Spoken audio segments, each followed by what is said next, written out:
প্রাচীনকাল থেকে মানুষের খাদ্য, বস্ত্র, বাসস্থানের সঙ্গে সঙ্গে যে জিনিসটি খুব প্রয়োজন ছিল সেটা ছিল কমিউনিকেশন।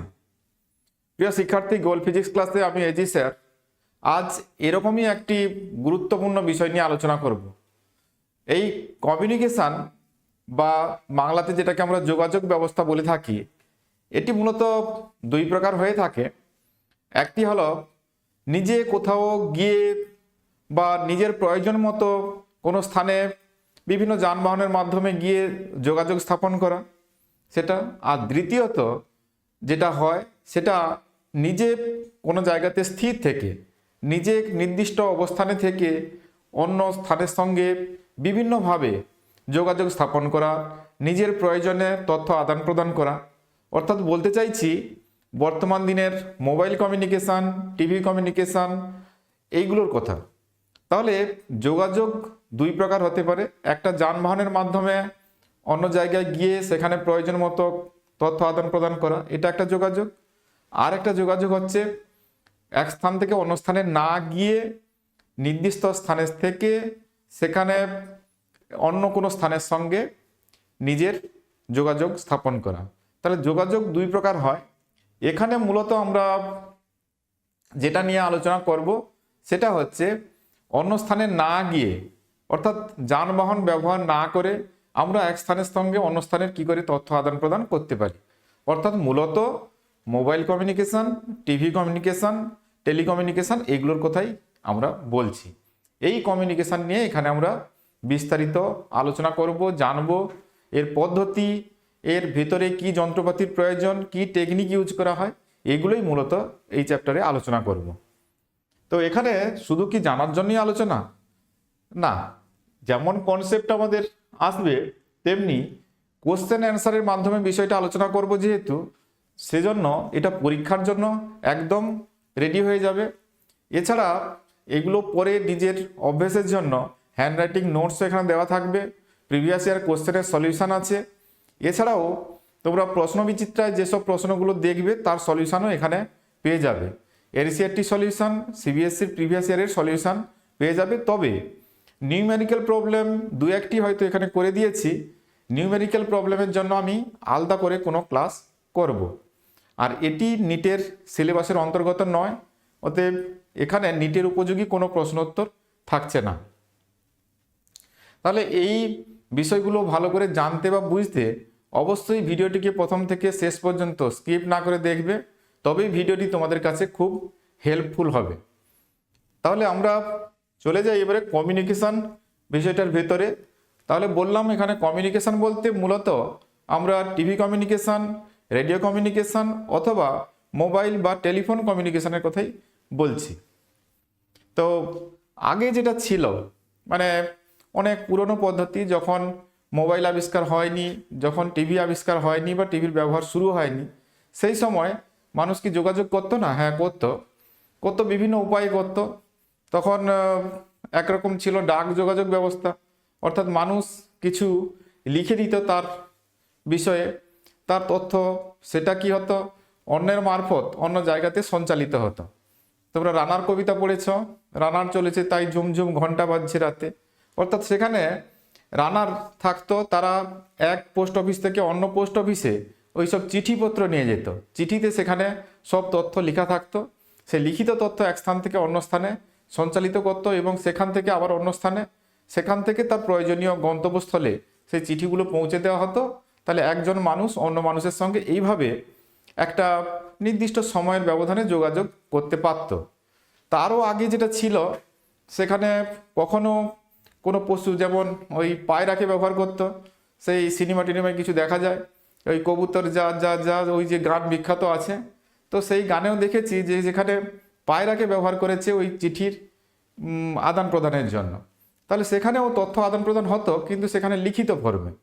তো পরবর্তীকালে সেগুলো এই আমরা এখন কি হয় শূন্যস্থানের মাধ্যমে কমিউনিকেট করছি, কখনো আবার তারের মাধ্যমে। বাড়িতে যে কেবিল লাইন থাকে সেখানে টিভি কমিউনিকেশন যেটা করে থাকি সেটা কেবিল লাইন ব্যবহার করি। আবার বর্তমান দিনে বাড়িতে ওই ওয়াইফাই কমিউনিকেশন যেটা থাকে, ওয়াইফাই কমিউনিকেশানে আমরা অপটিক্যাল ফাইবার ইউজ করি। অপটিক্যাল ফাইবার বলে, যেটাকে আমরা বাংলাতে আলোকবাহী তন্তু বলি, সেই রকম জিনিস ব্যবহার করে থাকি। অনেকের বাড়িতেই আছে, এগুলো দেখবে। তাহলে তথ্য এখানে সম্প্রচারের বিভিন্ন রকম মাধ্যম রয়েছে এবং বিভিন্ন পদ্ধতিও রয়েছে। তাহলে আমরা এখানে মূলত তাহলে বলছি টেলিকমিউনিকেশন, টিভি কমিউনিকেশন, রেডিও কমিউনিকেশনের কথাই আলোচনা করব। তাহলে দেখো এখানে যোগাযোগ ব্যবস্থা বলতে এখানে কোন কথাটা বলা হয়েছে, বেশি করে কোনো এক স্থান থেকে অন্য স্থানে সংবাদ আদান প্রদানের পদ্ধতিকেই আমরা যোগাযোগ ব্যবস্থা বলে থাকি। তাহলে যোগাযোগ বলতে এখানে বাস বা ট্রেনে চড়ে ওই যোগাযোগের কথা বলা হচ্ছে না। এখানে আমাদের সিলেবাসে যে যোগাযোগের কথা বলা হয়েছে সেখানে এইরকম রেডিও, টিভি, মোবাইল এইরকম কমিউনিকেশনের কথাই বলা হয়েছে। তাহলে এই কমিউনিকেশনের জন্য যে জিনিসগুলো আমাদের অবশ্যই দরকার সেগুলো তিনটি। সেরকম জিনিস তিনটি। একটা হচ্ছে তথ্য যে সম্প্রচার করবে, যেটাকে আমরা ট্রান্সমিটার বলে থাকি, ট্রান্সমিটার। তাহলে যোগাযোগ ব্যবস্থার মূল তিনটি উপাদান এখানে আমাদের অবশ্যই দরকার। ট্রান্সমিটার, প্রথমটি হচ্ছে ট্রান্সমিটার, যাকে এটা বাংলাতে আমরা প্রেরক বলে থাকি। প্রেরক, প্রেরক যন্ত্র, ট্রান্সমিটার এক নম্বর। নাম্বার টু, অবশ্যই কোনো মাধ্যম থাকবে। আমি বললাম শূন্যস্থানও হতে পারে, অপটিক্যাল ফাইবার হতে পারে, কেবল হতে পারে, কন্ডাক্টিং কোএক্সিয়াল কেবল হতে পারে। তা এগুলো হচ্ছে মাধ্যম। তাহলে মাধ্যম বা চ্যানেল যেটাকে বলি আমরা, চ্যানেল, চ্যানেল বা মাধ্যম এটা হতে পারে, মাধ্যম। আর কি হতে পারে? 3 নম্বর, কমিউনিকেশনের জন্য যেটা অবশ্যই দরকার, তাহলে তথ্য একটা সম্প্রচার কেন্দ্র থেকে তথ্যটাকে আমি ট্রান্সমিটার থেকে পাঠালাম ও কারোর মধ্য দিয়ে যাচ্ছে অথবা শূন্যস্থানের মধ্য দিয়ে যেতে পারে। তাহলে আরেকজন ওই তথ্যটাকে রিসিভ করবে, সেটাকে আমরা রিসিভার বা প্রাপক যন্ত্র বা গ্রাহক যন্ত্র এরকম বলে থাকি। রিসিভার বা গ্রাহক বা প্রাপক যেটা বলতে পারি, গ্রাহক যন্ত্র। তাহলে গ্রাহক, গ্রাহক বা গ্রাহক যন্ত্রকেও লিখতে পারে এটা। তাহলে তিনটি জিনিস অবশ্যই প্রয়োজন। তাহলে আমাদের যে কমিউনিকেশনের কথা এখানে বলছি, এই কমিউনিকেশনের তিনটি জিনিস অবশ্যই প্রয়োজন আছে। একটা হচ্ছে ট্রান্সমিটার, একটা হচ্ছে চ্যানেল, আর একটা হচ্ছে রিসিভার বা গ্রাহক এটা। তাহলে প্রথমে বলি ট্রান্সমিটার কি কাজ করে। তাহলে ট্রান্সমিটার কি করে? তথ্য সম্প্রচার করে, তথ্য প্রেরণ করে। এখানে মাধ্যম কি কাজ করে? মাধ্যম হচ্ছে ওই তথ্যটা ক্যারি বা বহন করে নেয়। সেটা মাধ্যম বললাম কি কি হতে পারে, কোএক্সিয়াল কেবল, অপটিক্যাল ফাইবার অথবা শূন্যস্থান, বায়ুযুক্ত স্থান, যে কোনো মাধ্যম থাকলেও থাকতে পারে, তার মধ্য দিয়ে তথ্য সম্প্রচারিত হতে পারে। আর 3 নম্বর, গ্রাহক বা রিসিভার একটা থাকবে, যে কি হবে ওই সম্প্রচারিত তথ্যকে রিসিভ করবে এবং শ্রোতার কাছে বা যে দর্শক তার কাছে পৌঁছে দেবে। এই হচ্ছে তিনটি বিষয় যোগাযোগ ব্যবস্থার, অবশ্যই এটা মনে রাখতে হবে বা জানতে হবে।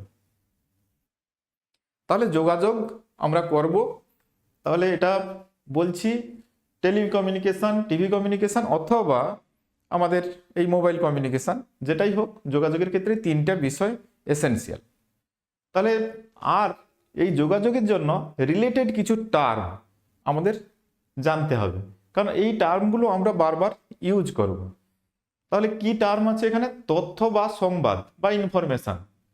তাহলে আমরা এই যে গান, সিনেমা বা যে কোনো অনুষ্ঠান হচ্ছে, একটা কোনো প্রোগ্রাম হচ্ছে স্টেজে, তো এই যে প্রোগ্রামটাকে যখন রেকর্ড করছি, তো সেটাকেই আমরা তথ্য বা সংবাদ আকারে বলছি।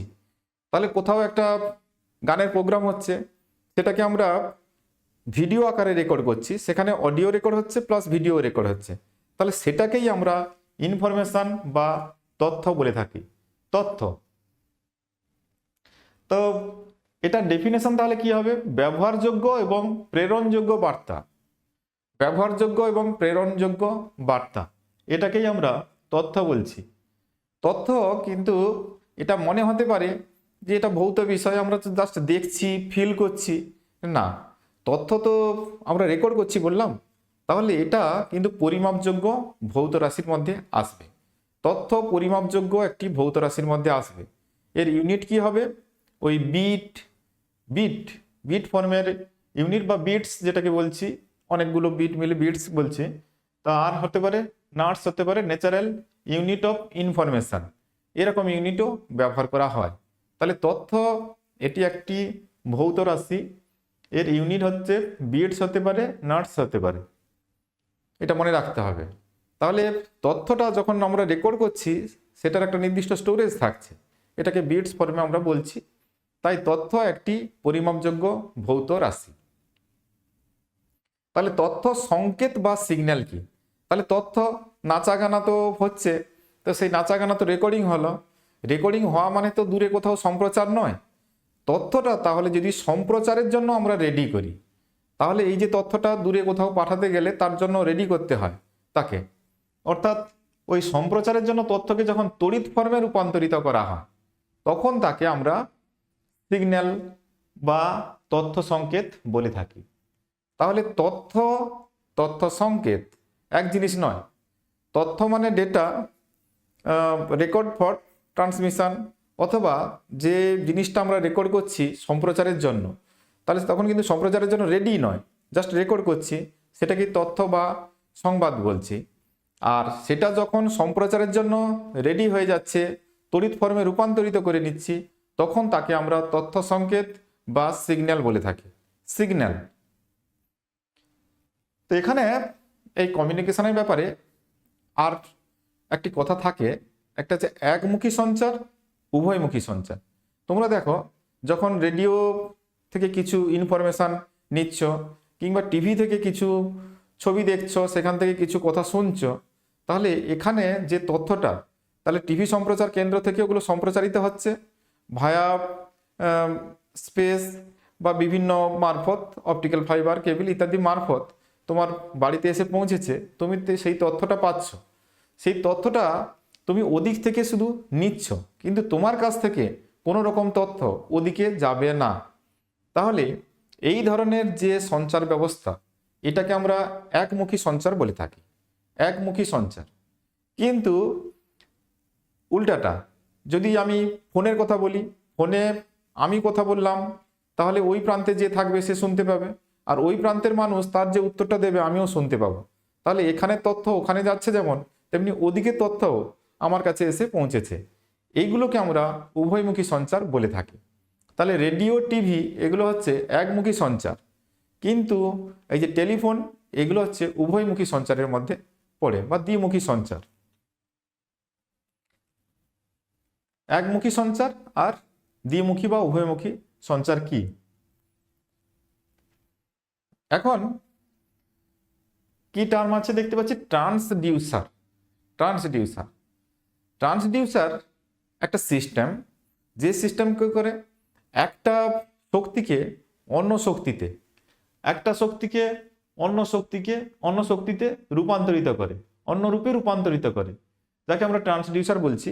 তো এক কথায় বলতে পারি, এখানে ধরো আমি কথা বললাম, একটা মাইক্রোফোন আছে, আমি এই যে মাইক্রোফোনের সামনে কথা বলছি, এই যে মাইক্রোফোনের সামনে কথা বলছি, এই কথাটা তড়িৎ ফর্মে কনভার্ট হয়ে এখানে সেভ হচ্ছে। আগে তড়িৎ ফর্মে কনভার্ট হয়ে যাচ্ছে, তারপরে ওয়েভ হয়ে যাচ্ছে, ওয়েভ হয়ে গিয়ে ওখানে সেভ হচ্ছে। তাহলে আমি যে কথা বলছি এটা যান্ত্রিক তরঙ্গ, যান্ত্রিক শক্তি। তাহলে এই যান্ত্রিক শক্তি এখানে অন্য শক্তিতে রূপান্তর করে দিচ্ছে এই যন্ত্রটা।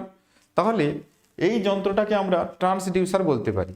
তাহলে একটা শক্তিকে অন্য শক্তিতে রূপান্তর করার যে যন্ত্র বা যে ব্যবস্থা, সেটাকেই আমরা ট্রান্সডিউসার বলছি। এখানে তাহলে যান্ত্রিক শক্তি থেকে তড়িৎ শক্তি বা এখানে তড়িৎ চুম্বকীয় শক্তিতে রূপান্তর হয়ে যাচ্ছে, এটাকে আমরা ট্রান্সডিউসার হিসাবে ধরতে পারি। তাহলে এখানে ডেফিনেশন যখন লিখবে, যে ব্যবস্থার সাহায্যে শক্তিকে এক রূপ থেকে অন্য রূপে রূপান্তরিত করা যায় তাকে ট্রান্সডিউসার বলা হয়। তাহলে উদাহরণ হিসাবে লিখতে পারি আমরা মাইক্রোফোন, এটা ট্রান্সডিউসার। এরপরে আসছি অপস্বর বা নয়েজ। তোমরা অনেক সময় টিভি দেখতে দেখতে দেখবে একটা ঝকঝকে ভাব, অর্থাৎ ছবিটা যেন হেজি হয়ে যাচ্ছে, অস্পষ্ট হয়ে যাচ্ছে। আবার কেউ যদি রেডিও শোনে তাহলে দেখবে অনেক সময় চচ্চড় করে। তাহলে ওইগুলো হচ্ছে নয়েজ বলি। তাহলে আনওয়ান্টেড কোনো সিগন্যাল যদি মেন সিগন্যালের সঙ্গে মিশে আমাদের কাছে ধরা দেয়, তাহলে ওই আনওয়ান্টেড যে সিগন্যালটাকে আমরা নয়েজ বলে থাকি। নয়েজ অপ্রত্যাশিত কোনো সংকেত যদি মূল সংকেতের সঙ্গে মিশে যায়, তাহলে অপ্রত্যাশিত সিগন্যালটাকেই আমরা নয়েজ বলে থাকি। তাহলে যেসব অবাঞ্ছিত সংকেত যোগাযোগ ব্যবস্থায় সম্প্রচার এবং তথ্য সংযোজন, বিয়োজন, বিশ্লেষণের সময় সিস্টেমের ভিতর কিংবা বাইরে থেকে এসে সংকেতের উপর প্রভাব বিস্তার করে, তাকেই নয়েজ বলে। তাহলে এক কথায় বললে যে অপ্রত্যাশিত কোনো সিগন্যাল যেগুলো সঞ্চার ব্যবস্থার মধ্যে ঢুকে পড়ে, সেগুলোকেই আমরা নয়েজ বলে থাকি। এবারে জানতে হবে অ্যাটেনুয়েশন। অ্যাটেনুয়েশন বা তনুকরণ, বাংলাটা খুব শক্ত, ইংরাজি হচ্ছে অ্যাটেনুয়েশন, এটাই বাংলাতে লেখা রয়েছে, আর বাংলা বললে ওর তনুকরণ। আমরা জানি তথ্য যখন দূরে কোনো সম্প্রচারিত হয়, দূরে কোথাও যায়, সেখানে বিভিন্ন কারণে ওই তথ্যের যে বিস্তার, তথ্য তরঙ্গ, তার একটা বিস্তার থাকে আর একটা কম্পাঙ্ক থাকে। কম্পাঙ্কের কোনো চেঞ্জ হয় না। যখন ওই তথ্য তরঙ্গ কোনো মাধ্যমের মধ্য দিয়ে এক স্থান থেকে অন্য স্থানে সঞ্চালিত হয়, তার কম্পাঙ্কের কোনো চেঞ্জ হয় না, কিন্তু ওর যে বিস্তার, এই যে ধরো তরঙ্গের বিস্তার বলতে যে এই বিষয়টাকে বুঝি, এটা বিস্তার, এটা সাম্য অবস্থান থেকে বিস্তার, এই বিস্তারটা দূরত্ব বাড়ার সঙ্গে সঙ্গে ধীরে ধীরে কমে যায়। তো এই যে দূরত্ব বাড়ার সঙ্গে সঙ্গে যত বেশি দূর যাবে তথ্য, তত তার বিস্তার, তথ্যের যে বিস্তারটা ধীরে ধীরে কমে যায়। তো এই ঘটনাকে আমরা অ্যাটেনুয়েশন বলে থাকি। তাহলে ডেফিনেশন এখানে কি দেওয়া আছে দেখো, কোনো মাধ্যমের মধ্য দিয়ে সঞ্চালনের সময় সংকেত বার্তার শক্তি ক্ষয়কেই অ্যাটেনুয়েশন বলে। শক্তি ক্ষয় মানে কি হবে, তাহলে তার বিস্তার ধীরে ধীরে কমে যাবে। শক্তি ক্ষয় হলে এই তরঙ্গের বা এই তথ্য সংকেতের শক্তি যদি ক্ষয় হয়, এর বিস্তার, তথ্য তরঙ্গের বিস্তারটা ধীরে ধীরে কমে যাবে। তাহলে এই ঘটনাকে আমরা অ্যাটেনুয়েশন বলে থাকি। তাহলে অ্যাটেনুয়েশনটা বিষয়টা বুঝলাম যে তথ্য তরঙ্গ দূরে কোথাও সঞ্চালিত হলে তার কি হয়, শক্তি ক্ষয় হয়, মানে বিস্তার কমে যায়, এই ঘটনাকে অ্যাটেনুয়েশন বলা হয়। এরপরে আসছে বিবর্ধন, বা যেটাকে আমরা ইংরেজিতে অ্যাম্প্লিফিকেশন বলে থাকি। তাহলে বিশেষ যন্ত্র, যে যন্ত্র কি হবে, কম বিস্তারের বা কম শক্তির তথ্য সংকেত নেবে, এই যে তথ্য সংকেতটা গ্রহণ করলো যন্ত্রটি কি হবে, তথ্য সংকেতের কোনো রকম পরিবর্তন না করে তার বিস্তারটাকে বাড়িয়ে দেবে। অর্থাৎ মোবাইলে ধরো একটা গান বাজাচ্ছ, সেটা খুব আস্তে আস্তেই বাজে, তো সেটাকে একটা ধরো কোনো পার্টিতে বাজাবে, তো সেটা একটু বেশি বিস্তার সহ চাই ওই গানটাই, কিন্তু তার জন্য তীব্রতাটা অনেক বেশি হয়, তার মানে বেশি বিস্তার সহ ওই তথ্যটাকেই আমরা চাইছি। তাহলে কি করি, মাঝে একটা অ্যাম্প্লিফায়ার লাগিয়ে দিই। তাহলে অ্যাম্প্লিফায়ার কি কাজ করে, অ্যাম্প্লিফিকেশনের কাজ করে, মানে তথ্যটাকে কোনো রকম পরিবর্তন না করে তার বিস্তারটাকে বাড়িয়ে দেয়। তাহলে বিবর্ধক যে কাজটা করে সেটাকে বিবর্ধন বলি। তাহলে অ্যাম্প্লিফিকেশন বা বিবর্ধন কি, কোনো সংকেতের বিস্তার কোনো ইলেকট্রনিক বর্তনীর সাহায্যে বাড়ানোর পদ্ধতিকে আমরা বিবর্ধন বলি। তাহলে বিস্তারটাকে বাড়াতে হবে, কম বিস্তারের সিগন্যালকে বেশি বিস্তারের সিগন্যালে কনভার্ট করতে হবে। যে যন্ত্রের মাধ্যমে এটা করা হয় সেটাকে আমরা অ্যাম্প্লিফায়ার বলি, আর এই বাড়ানোর পদ্ধতিটাকে আমরা অ্যাম্প্লিফিকেশন বলে থাকি। নেক্সট, সীমা বা রেঞ্জ। তাহলে সংকেতের উৎস, তাহলে যেখান থেকে তথ্য সম্প্রচারিত হচ্ছে সেখান থেকে তথ্যটা যত দূর পর্যন্ত সঞ্চালিত হচ্ছে সেটাকে আমরা রেঞ্জ বলে থাকি। তাহলে ডেফিনেশন দেখো, সংকেতের উৎস এবং সংকেতের গন্তব্যস্থানের মধ্যে যে সর্বোচ্চ দূরত্বের জন্য কোনো সংকেতকে যথেষ্ট শক্তি সম্পন্ন অবস্থায় গ্রহণ করা যায়, সেই সর্বোচ্চ দূরত্বকে আমরা সীমা বা রেঞ্জ বলে থাকি। সংকেতের উৎস, সংকেত বা সিগন্যালের উৎস, ধরো আমি এখানে কথা বললাম, এই কথাটা যত দূর পর্যন্ত যাবে বা এই তথ্যটা, আমি যে তথ্যটা দিচ্ছি সেটা সরাসরি যদি সম্প্রচারিত হয় বা সরাসরি যদি শুনতে হয়, তাহলে একটা নির্দিষ্ট দূরত্ব পর্যন্ত শোনা যায়। তাহলে যত দূর পর্যন্ত আমার এই কথাটা শোনা যাচ্ছে সরাসরি, সেটাকেই আমার এই তথ্যের আমরা সীমা বলবো।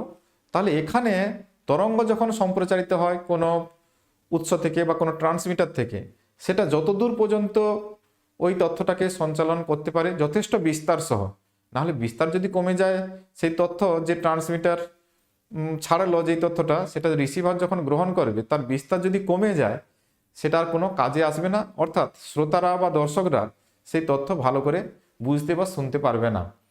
যার কারণে একটা নির্দিষ্ট দূরত্বের মধ্যে ওই তথ্যটা সম্প্রচারিত হলে এখানে গ্রাহক যন্ত্র যথেষ্ট বিস্তার সহ ওই তথ্যটাকে গ্রহণ করতে পারে এবং সেটা শুনতে বা বুঝতে খুব ঠিকঠাক থাকে, নাহলে বোঝার ক্ষেত্রে অসুবিধা সৃষ্টি হয়। তাহলে যত দূর পর্যন্ত তথ্যটা সম্প্রচারিত হলে ওই তথ্যটা ভালো করে বোঝা যায়, শোনা যায়, অর্থাৎ যথেষ্ট বিস্তার থাকে, সেই দূরত্বকে ওই তথ্যের সীমা বলা হয়, সীমা বা রেঞ্জ। এরপরে আছে পটিবেদ। পটিবেদ বা ইংরেজিতে আমরা ওটাকে ব্যান্ডউইথ বলে থাকি। ব্যান্ডউইথ এই নামটা শুনতে বা মনে রাখতে সুবিধা। ব্যান্ডউইথ, পটিবেদ যেটাকে আমরা বাংলাতে বলছি, ইংরেজিতে বলছি ব্যান্ডউইথ। তাহলে যে কোনো যন্ত্র ওর মধ্য দিয়ে বিভিন্ন কম্পাঙ্কে তরঙ্গ যেতে পারে, তবে একটা নির্দিষ্ট তরঙ্গ দৈর্ঘ্যের বা কম্পাঙ্কের পাল্লার মধ্যে যন্ত্রটি কাজ করে। যে কম্পাঙ্ক পাল্লার মধ্যে যন্ত্রটি কাজ করতে পারে সেই কম্পাঙ্কের পাল্লাকে আমরা ব্যান্ডউইথ বলে থাকি। কেউ কম্পাঙ্ক না বলে কেউ তরঙ্গ দৈর্ঘ্যের পাল্লাও বলতে পারে, সেটাকে আমরা ব্যান্ডউইথ বলে থাকি।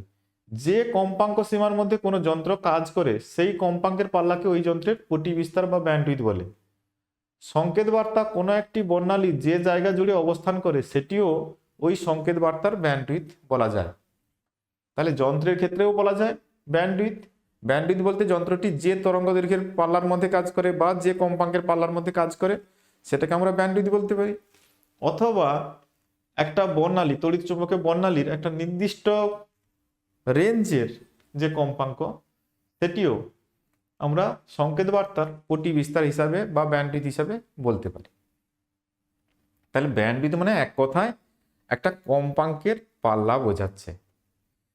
যে পাল্লার মধ্যে কোনো একটা যন্ত্র, ধরো অপটিক্যাল ফাইবার, অপটিক্যাল ফাইবারের ব্যান্ডউইথ যদি আমি এত বলে দিই, তাহলে বুঝতে হবে ওই অপটিক্যাল ফাইবারটি এই কম্পাঙ্কের পাল্লার মধ্যে কাজ করবে। তার থেকে বেশি কম্পাঙ্কের তরঙ্গ ওর মধ্যে দিয়ে সম্প্রচারিত হবে না, কম কম্পাঙ্কেরও হবে না। ওই পাল্লার কম্পাঙ্কগুলো ওই অপটিক্যাল ফাইবারের মধ্যে দিয়ে সম্প্রচারিত হবে। এরপরে আসছি রিপিটার বা রিপিটার। এটা বাংলা ইংরাজি সেম নাম, ওটা ইংরাজিতে রিপিটার লেখা আছে আর ওটাকে বাংলাতেও রিপিটার লিখে রেখেছে। এটা কি এবং যোগাযোগ ব্যবস্থায় এর গুরুত্ব কি? বর্তমান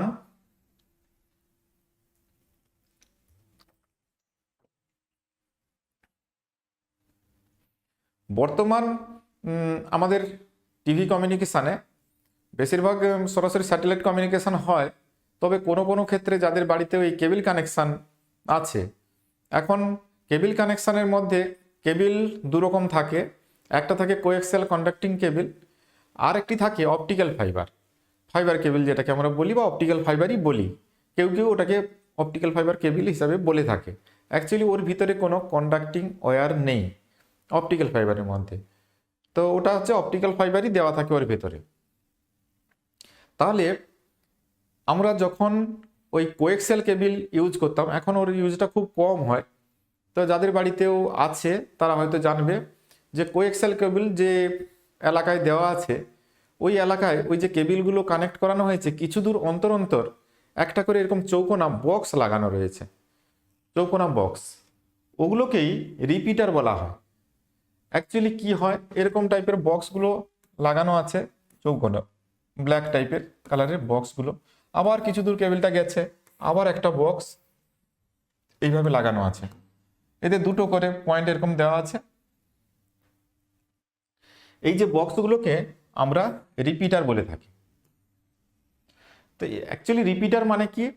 এটা হচ্ছে ট্রান্সমিটার রিসিভার আর অ্যাম্প্লিফায়ার, তিনটে যন্ত্রেরই কম্বিনেশন। তাহলে এইভাবে কেবিলের মধ্য দিয়ে যে তথ্যটা এসছে এর কাছে, এ কি করলো, ওই তথ্যটাকে রিসিভ করলো।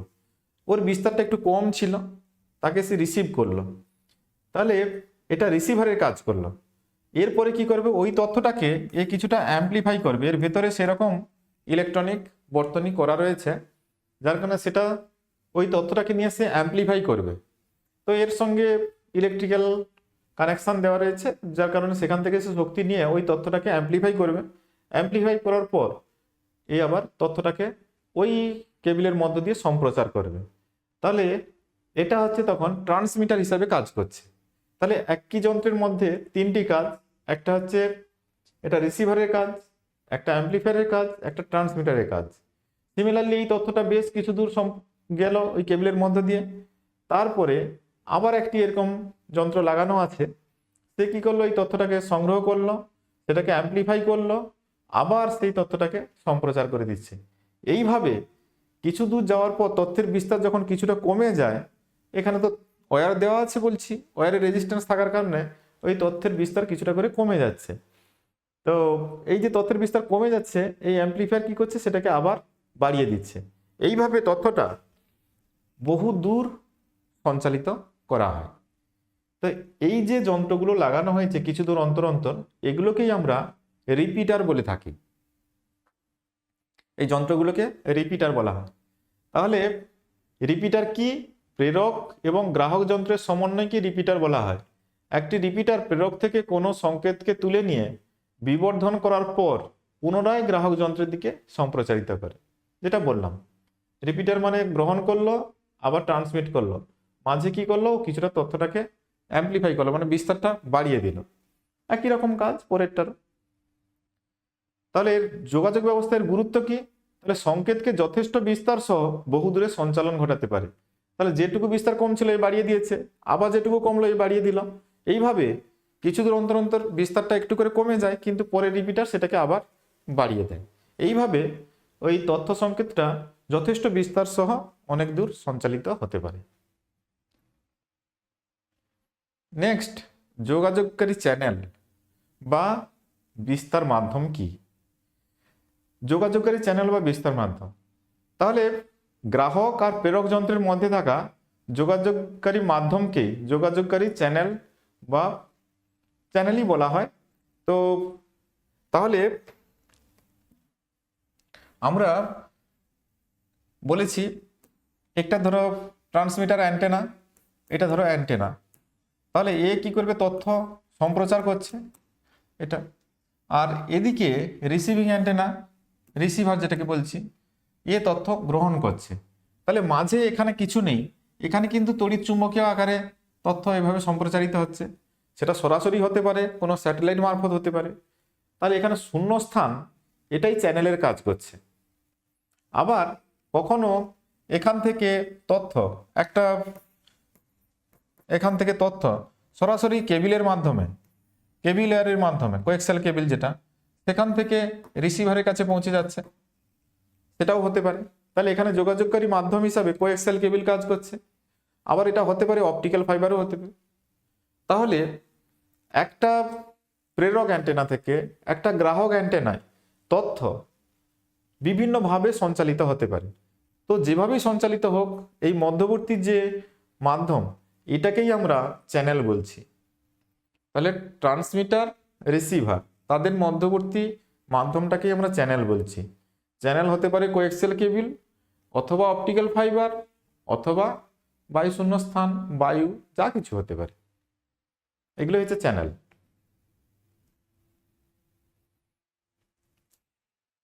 তাহলে আমরা কমিউনিকেশন আলোচনা করার জন্য রিলেটেড যে টার্মগুলো প্রায়ই ব্যবহার করব, সেগুলো সম্পর্কে জানলাম।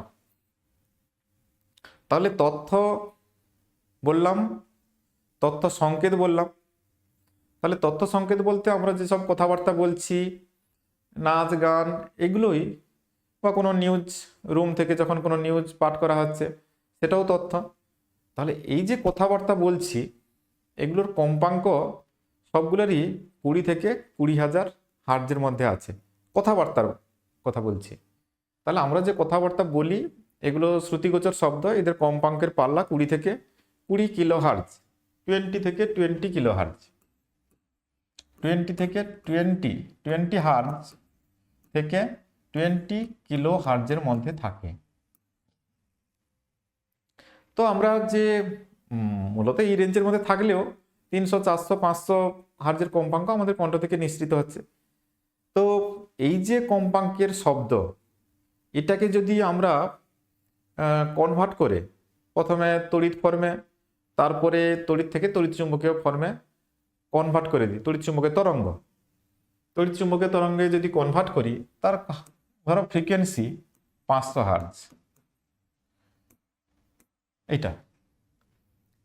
এটাকে আমরা মোটামুটি নিম্ন কম্পাঙ্কের তরঙ্গ বলতে পারি, নিম্ন কম্পাঙ্কের তরঙ্গ।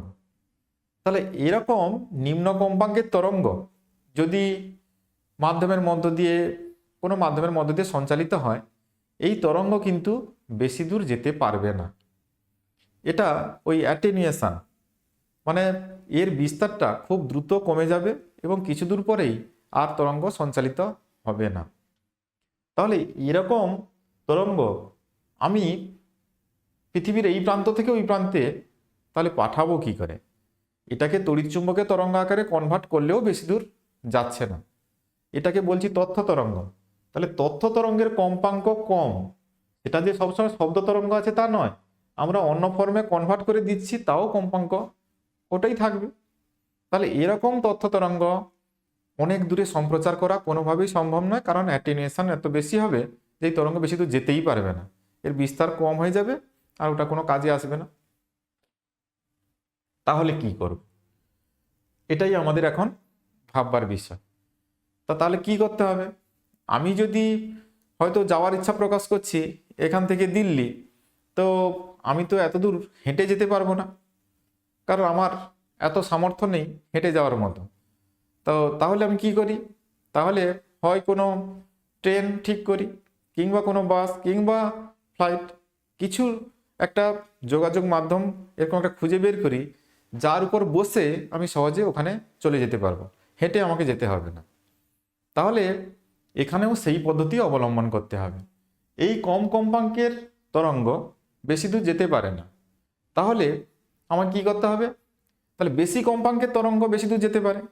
ধরো একটা মেগাহার্জ রেঞ্জের কম্পাঙ্ক ঠিক করলাম, যার কম্পাঙ্কটা খুব হাই এবং সেটা অ্যাটেনুয়েশন হলেও সেটা অ্যাটেনুয়েশন খুব কম হয়, এটা অনেক দূর পর্যন্ত যেতে পারে। তাহলে ওই রকম একটা তরঙ্গ আমরা ঠিক করব, যেটা কিনা এই তরঙ্গটাকে বহন করে নিয়ে যাবে। আমি যেমন বলছিলাম ট্রেন বা প্লেনের উদাহরণ, যে আমাকে বহন করে নিয়ে যেতে পারবে, সিমিলারলি এই তরঙ্গটাকে যে বহন করে নিয়ে যেতে পারবে তাকে আমরা একই রকমভাবে বলবো ক্যারিয়ার ওয়েভ, বা বাংলাতে বলছি বাহক তরঙ্গ। বাহক তরঙ্গ, ক্যারিয়ার ওয়েভ বা বাহক তরঙ্গ, ওটার কম্পাঙ্ক অবশ্যই বেশ হাই হতে হবে, অবশ্যই মেগাহার্জ রেঞ্জে, এবং সেটা খুব হাই হতে হবে। এরকম একটা বাহক তরঙ্গ ঠিক করা হয়। সেই বাহক তরঙ্গের উপর এরকম কম কম্পাঙ্কের তথ্য সংকেত চাপিয়ে দেওয়া হয়। তাহলে চাপিয়ে দিলে কি হবে? ওই যে বাহক তরঙ্গ এই তথ্য সংকেতটাকে নিয়ে যাবে তার প্রয়োজনীয় জায়গাতে বা গন্তব্যস্থলে। তারপরে কি করব? ওখানে গেলে বাহক তরঙ্গকে আলাদা করে দেব, আর তথ্য সংকেতকে আমরা গ্রহণ যদি করে নিতে পারি তাহলে আমার কাজ হয়ে গেল। এই তথ্যটা তাহলে এক প্রান্ত থেকে বা এক স্থান থেকে অন্য স্থানে তাহলে চলে গেল। তাহলে এখান থেকে সম্প্রচার করলাম আর ওখানে সে গ্রহণ করতে পারলো। মাঝে কে বহন করে নিয়ে গেল? ওই যে ক্যারিয়ার ওয়েভ বা বাহক তরঙ্গ বহন করে নিয়ে গেছে। তাহলে এর কোনো চেঞ্জ আর হলো না, এটা ঠিকঠাকভাবে একই বিস্তার সহ তাহলে ওই জায়গাতে পৌঁছাতে পারবে। এটাই হচ্ছে আমাদের এখানে করতে হবে, এবং যে প্রক্রিয়ার মাধ্যমে এই কাজটা আমরা করে থাকি তাকেই মডিউলেশন বলে থাকি। মডিউলেশন।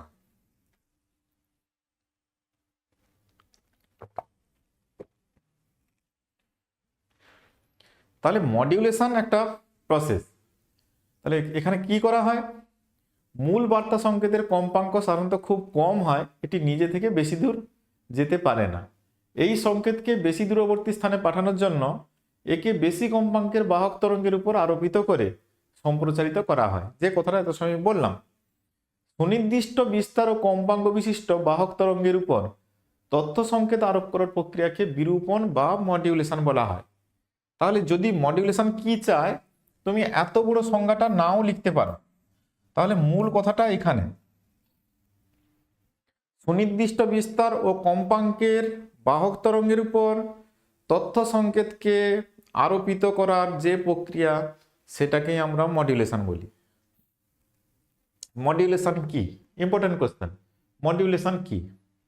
তাহলে সুনির্দিষ্ট বিস্তার আর কম্পাঙ্ক, কম্পাঙ্কটা অবশ্যই হাই, উচ্চ কম্পাঙ্কর, এরকম একটা তরঙ্গের উপর বা বাহক তরঙ্গের উপর তথ্য সংকেতকে আরোপ করার যে প্রক্রিয়া সেটাকে আমরা বিরূপণ বা মডিউলেশন বলি। তাহলে মডিউলেশন কি জানলাম। এখন কোশ্চেন হতে পারে তথ্য সংকেত সরাসরি দূর সঞ্চারের জন্য উপযুক্ত নয় কেন? আমি যদিও বলে দিয়েছি, এখানে প্রশ্ন আকারে আবার ওটাই দেওয়া আছে যে তথ্য সংকেত দূরে সরাসরি সম্প্রচার করা যাচ্ছে না কেন। তাহলে কেন? এর কম্পাঙ্ক কম, কম্পাঙ্ক কম হওয়ার জন্য এর কি হয়, অ্যাটেনুয়েশনটা বেশি হয়, ওটা বেশি দূর যেতে পারছে না। এটা একটা যেমন কারণ, তেমনি এরকম কম কম্পাঙ্কের যে তরঙ্গ সম্প্রচারের ক্ষেত্রে অ্যান্টেনার একটা ব্যাপার আছে। এই যে দূর সঞ্চারের জন্য অ্যান্টেনার দৈর্ঘ্য অনেক বড় করতে হয়। কম কম্পাঙ্কের তথ্য সংকেত সরাসরি দূরে সম্প্রচারের জন্য অ্যান্টেনার দৈর্ঘ্য অনেক বড় করতে হয়। আমি অ্যান্টেনা নিয়ে পরে আসছি।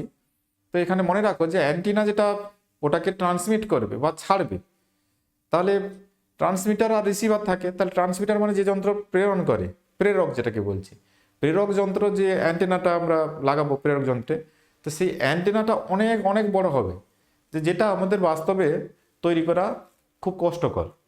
তো সেরকম অ্যান্টেনা তাহলে দরকার হবে, যার কারণে আমরা এটাকে সরাসরি সম্প্রচার করতে পারি না। আর দ্বিতীয়ত এটা বেশি দূর সরাসরি যাবেও না, তার কারণেই আমাদের এটা সরাসরি দূর সম্প্রচারের জন্য উপযুক্ত নয়। তাহলে মডিউলেশনের প্রয়োজনীয়তা কি? তাহলে এটা কেন গেল না, তার জন্য মডিউলেশন। তাহলে মডিউলেশনের সুবিধাটা কি হবে? অ্যান্টেনার দৈর্ঘ্যটা কম হবে। তাহলে অ্যান্টেনার দৈর্ঘ্যটা এমন হবে যেটা আমাদের বাস্তব ক্ষেত্রে ব্যবহার করা যাবে এবং সেখান থেকে তথ্য সম্প্রচার সহজেই করা যাবে। তাহলে মডিউলেশনের মাধ্যমে অ্যান্টেনার দৈর্ঘ্যটা কমানো যায়। তারপরে মডিউলেশনের মাধ্যমে অ্যান্টেনার বিকিরণ ক্ষমতা বাড়ানো হয়। মডিউলেশনের মাধ্যমে শ্রুতিবদ্ধ কম্পাঙ্কের তথ্য সংকেত অনেক দূরে সম্প্রচার করা যায় এই মডিউলেশনের মাধ্যমে। আর তৃতীয়ত আরেকটা বিষয় থাকে, আমি বললাম মডিউলেশন মানে একটা উচ্চ কম্পাঙ্কের ক্যারিয়ার ওয়েভ ঠিক করতে হয়, তার উপর তথ্য সংকেত আরোপ করে দূরে সঞ্চার ঘটানো হয়, তাহলে তথ্যটা দূরে সম্প্রচারিত হবে। কিন্তু এই যে তথ্য সম্প্রচারিত হয়, তাহলে বিভিন্ন এরকম বেতার কেন্দ্র থাকে, তারা বিভিন্ন ধরনের ক্যারিয়ার ওয়েভ ব্যবহার করে, মানে বিভিন্ন কম্পাঙ্কের ক্যারিয়ার ওয়েভ ব্যবহার করে, বিভিন্ন কম্পাঙ্কের ক্যারিয়ার ওয়েভ ব্যবহার করে, যার ফলে যে রিসিভার থাকবে, রিসিভার তাহলে বিভিন্ন যে বেতার কেন্দ্র মানে সম্প্রচার কেন্দ্র যেগুলো থাকে, তাদের যেহেতু আলাদা আলাদা কম্পাঙ্কের ক্যারিয়ার ওয়েভ আছে, তাহলে সেগুলোকে সহজেই ডিটেক্ট করতে পারবে। এই জন্য আমরা রিমোটের সাহায্যে ওই ঘুরিয়ে ঘুরিয়ে টিভির বিভিন্ন চ্যানেলগুলোকে আমরা সহজেই আলাদা করতে পারি। এখানে ওই যন্ত্র, তোমার যে বাড়িতে যে রিসিভার আছে, ওই রিসিভার কিন্তু সহজেই ওই যে তথ্যগুলো যেগুলো সম্প্রচারিত হচ্ছে সেগুলোকে আলাদা করে গ্রহণ করতে পারে, কারণ বিভিন্ন সম্প্রচার কেন্দ্রের ক্যারিয়ার ওয়েভগুলো কিন্তু আলাদা আলাদা আছে এবং সেই ক্যারিয়ার ওয়েভ আলাদা আলাদা ব্যবহার করার জন্য এটা সম্ভব হয়েছে। আর সেটা কেন? মডিউলেশন হয় বলেই ক্যারিয়ার ওয়েভ আলাদা হয়, মডিউলেশনের জন্যই তো ক্যারিয়ার ওয়েভ ঠিক করা হয়েছে। তাহলে মডিউলেশন না থাকলে তো ক্যারিয়ার ওয়েভও থাকতো না। তাহলে ক্যারিয়ার ওয়েভ না থাকলে তথ্য যেখান থেকে সম্প্রচারিত হচ্ছে সেগুলো তো আলাদাও কিছু হতো না, তখন এটাতেও অসুবিধা হতো। তাহলে সুবিধাটা কি হয়েছে? এক বেতার কেন্দ্র থেকে অন্য বেতার কেন্দ্রের পার্থক্য করার জন্য বিভিন্ন বাহক তরঙ্গ ব্যবহার করে মডিউলেশন করা হয়। তাহলে এটাও একটা সুবিধা। মডিউলেশনের সুবিধা, ইম্পর্টেন্ট কোশ্চেন পরীক্ষার জন্য। মডিউলেশনের মাধ্যমে অ্যান্টেনার দৈর্ঘ্য কমানো হয়, বিকিরণ ক্ষমতা অ্যান্টেনা বাড়ানো হয়, তারপরে শ্রুতিবদ্ধ যে কম্পাঙ্কের শব্দ বা তথ্য এগুলোকে দূরে সম্প্রচার করা যায়, আর একটা বেতার কেন্দ্র থেকে অন্য বেতার কেন্দ্রকে আলাদা করা যায়, যেহেতু তাদের বাহক তরঙ্গগুলো কম্পাঙ্ক আলাদা। তাহলে বাহক তরঙ্গ কি? এখন যদি প্রশ্ন দেয় বাহক তরঙ্গ কি, তাহলে উচ্চ কম্পাঙ্কের যে তরঙ্গ কোনো সাধারণ তথ্য সংকেতকে সম্প্রচার করতে সাহায্য করে, তাকেই আমরা বাহক তরঙ্গ বলি। অর্থাৎ উচ্চ কম্পাঙ্কের যে তরঙ্গ উপর তথ্য সংকেত আরোপিত করে অনেক দূরে তথ্য সম্প্রচার করা হয়, সেই তরঙ্গকে আমরা বাহক তরঙ্গ বলছি। তাহলে বাহক তরঙ্গের অবশ্যই কম্পাঙ্ক হাই হবে, আর তার উপর তথ্য সংকেতকে আমরা চাপিয়ে দেব বা আরোপিত করব। এটাই হচ্ছে বাহক তরঙ্গের বিষয়। তাহলে প্রয়োজনীয়তা, তাহলে তথ্য সংকেত অনেক দূরবর্তী স্থানে সম্প্রচার করা হয় এই বাহক তরঙ্গের মাধ্যমে। বাহক তরঙ্গ না থাকলে এটা সম্ভব ছিল না। সম্প্রচারিত অ্যান্টেনার দৈর্ঘ্য কমানো হয়, মানে একই কথা ঘুরিয়ে ফিরিয়ে বলছি, কারণ প্রশ্নগুলো সেভাবে ঘুরিয়ে ফিরিয়ে দেওয়া আছে এখানে। তাহলে দ্বিতীয় পয়েন্ট যেটা, সম্প্রচারিত অ্যান্টেনার দৈর্ঘ্য কমানো হয়, আর এক বেতার কেন্দ্র থেকে অন্য বেতার কেন্দ্রকে পার্থক্য করা হয়। এগুলো হচ্ছে বাহক তরঙ্গের প্রয়োজনীয়তা। তাহলে এখানে মডুলেশনের প্রয়োজনীয়তার মধ্যে যে পয়েন্টগুলো, বাহক তরঙ্গের প্রয়োজনীয়তার মধ্যে সেই পয়েন্টগুলোই আবার ঘুরে আসছে।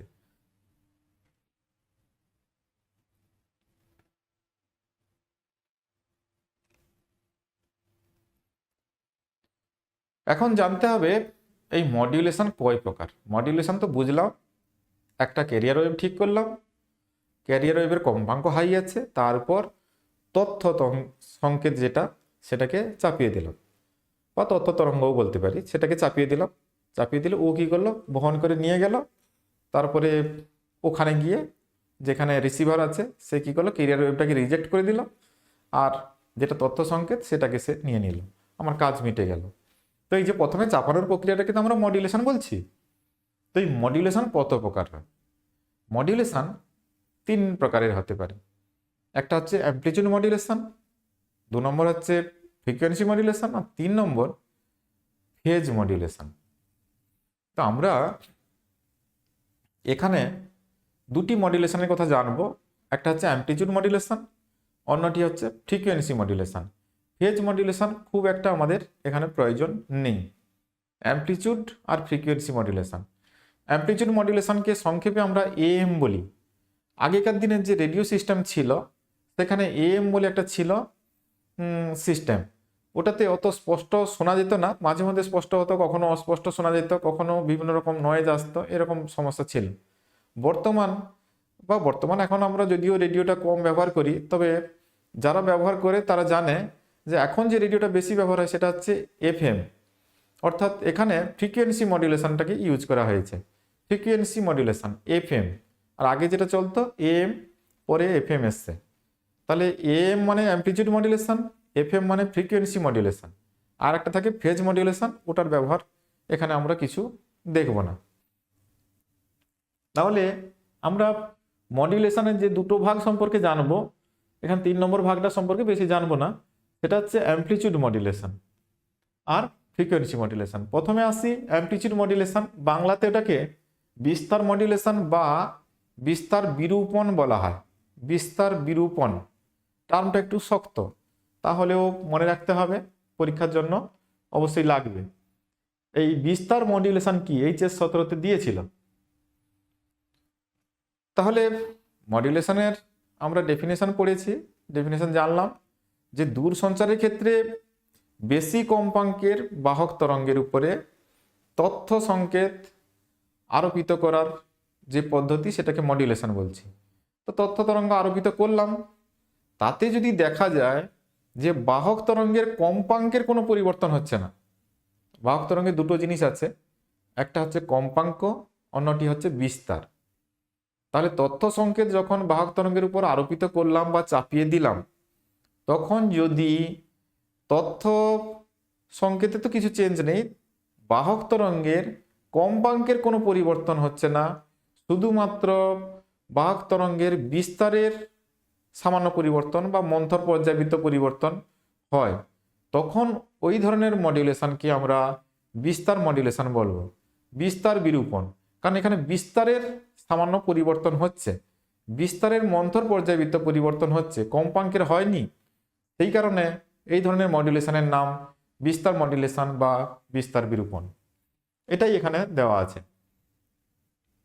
দূর সঞ্চারের ক্ষেত্রে বেশি কম্পাঙ্কের বাহক তরঙ্গের উপর তথ্য সংকেত আরোপ করা হলে, যদি বাহক তরঙ্গের কম্পাঙ্ক অপরিবর্তিত থাকে, বাহক তরঙ্গের কম্পাঙ্কের কোনো পরিবর্তন হচ্ছে না, শুধুমাত্র বাহক তরঙ্গের বিস্তারের মন্থর পর্যায়বৃত্ত পরিবর্তন হয়, তখন ওই প্রক্রিয়াটিকে আমরা বিস্তার বিরূপণ বা অ্যামপ্লিচিউড মডুলেশন বলি।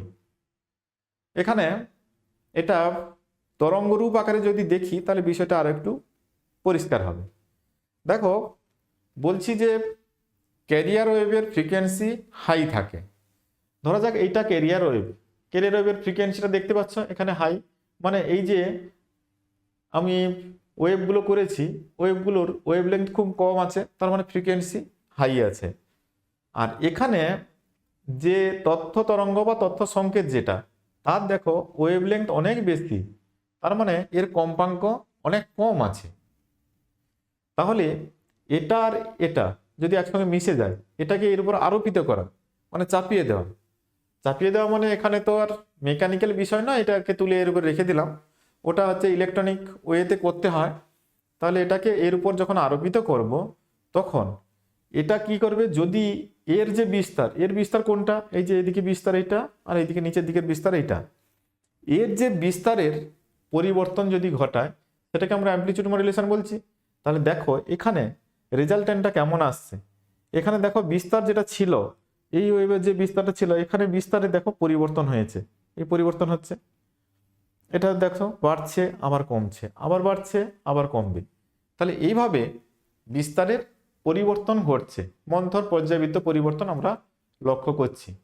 তাহলে এই যে ওয়েভটা আমরা পাচ্ছি, এটা রেজাল্ট্যান্ট ওয়েভ, এবং এই ধরনের যে মডুলেশন, এটাকে আমরা বিস্তার মডুলেশন বলছি। এই ছবিটা খুব ইম্পর্ট্যান্ট। তাহলে অ্যামপ্লিচিউড মডুলেশনের ক্ষেত্রে বাহক তরঙ্গ, তথ্য তরঙ্গ আর বিরূপিত তরঙ্গের তরঙ্গরূপ দেখাও।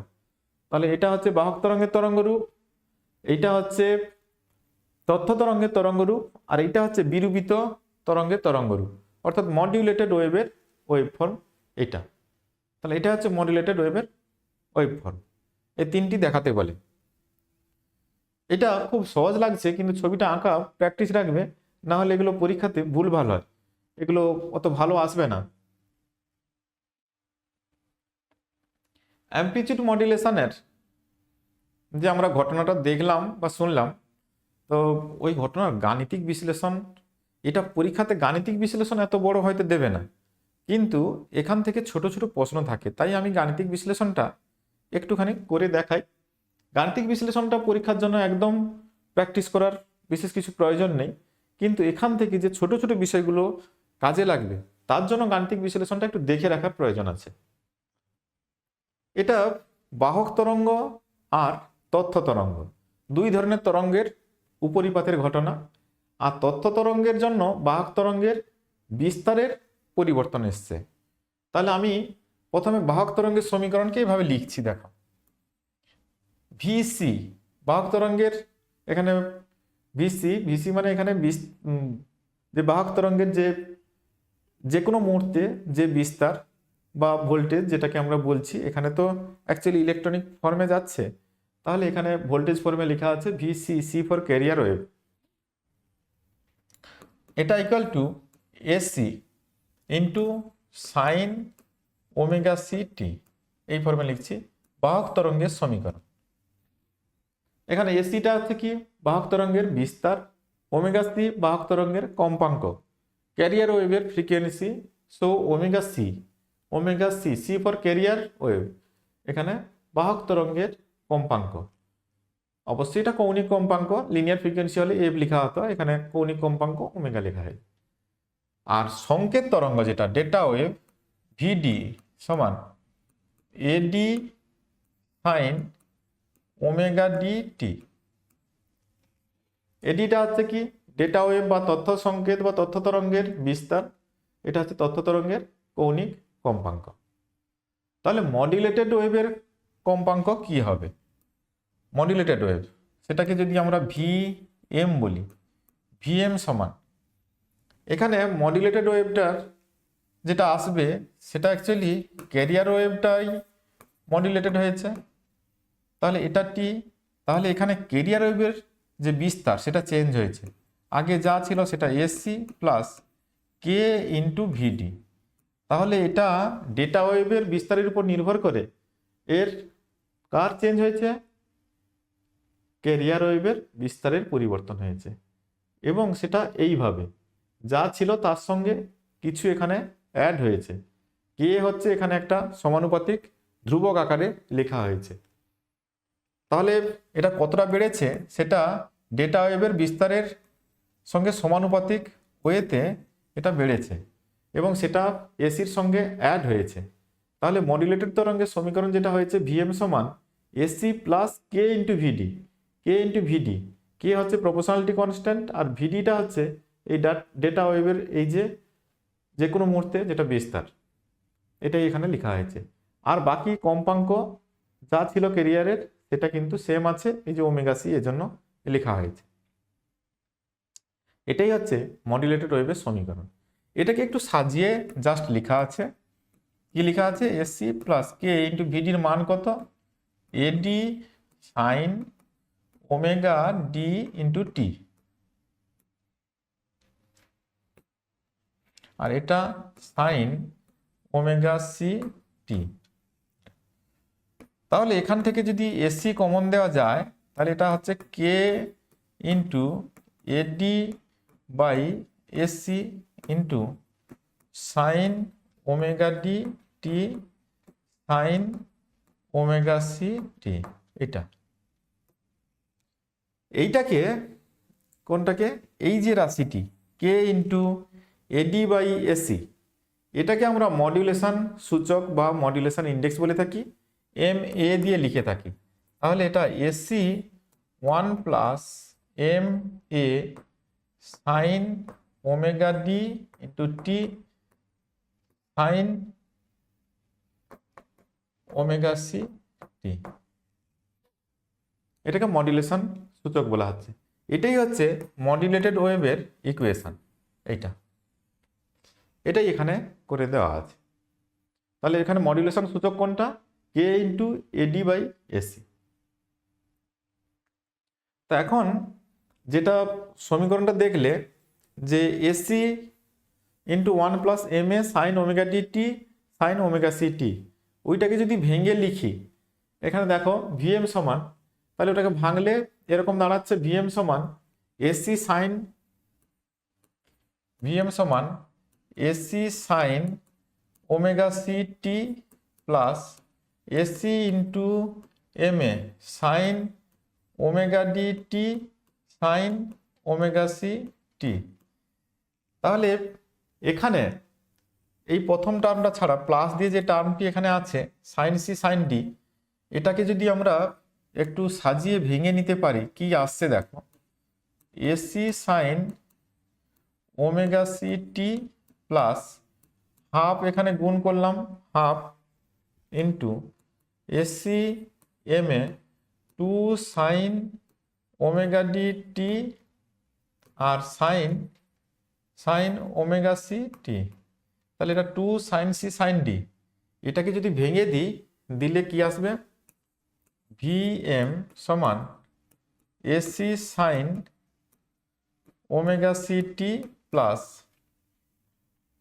এটাকে ভাঙলে হচ্ছে AC into M A by 2 into cos omega C minus omega D into T plus, না এটা মাইনাস আসবে, সাইন কস মাইনাস কস, আচ্ছা AC into M A by 2 into cos omega C plus omega D into টি।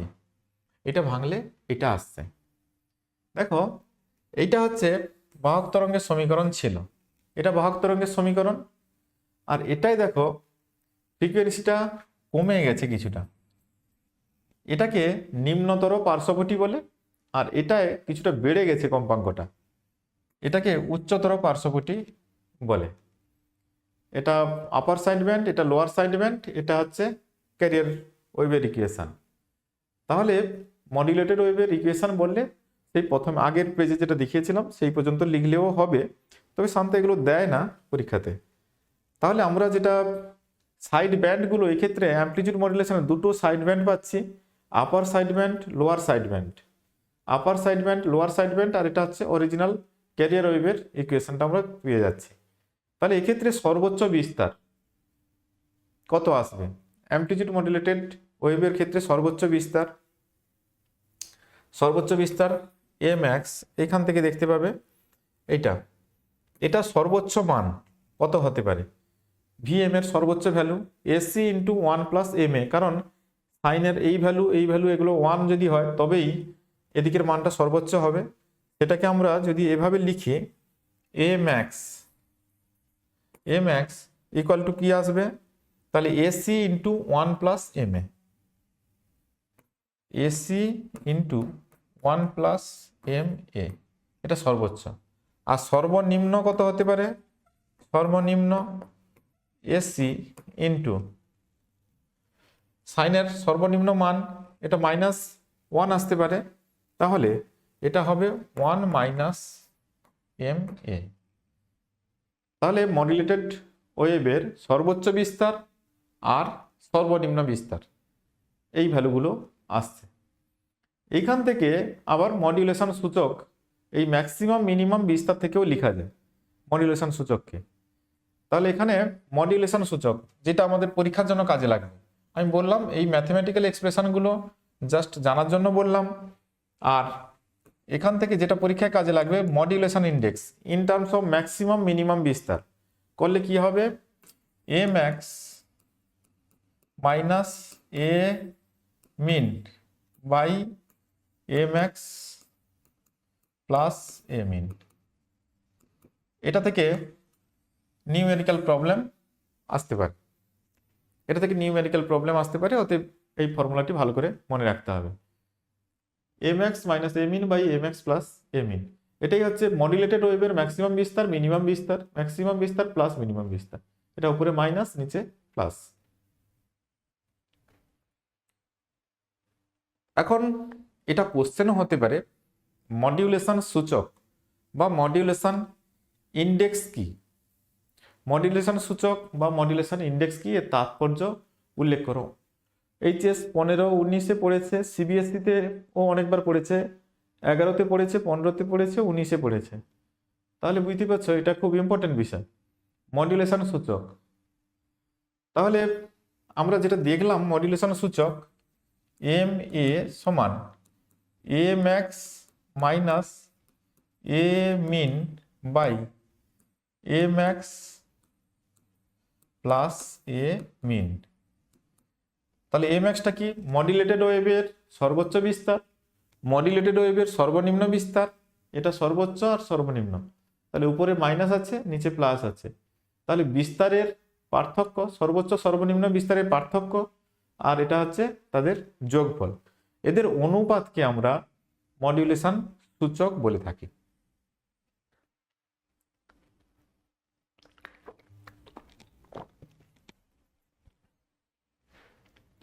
তাহলে modulation সূচক তার definition কি হবে? বাহক তরঙ্গের বিস্তারের বিচ্যুতির সঙ্গে নন মডুলেটেড বাহক তরঙ্গের বিস্তারের অনুপাত।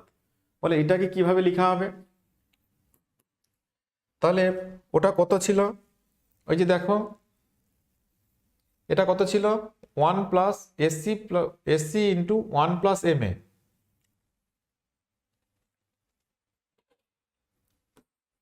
এসি ইন্টু 1+ma মাইনাস এটা কি হবে? এসি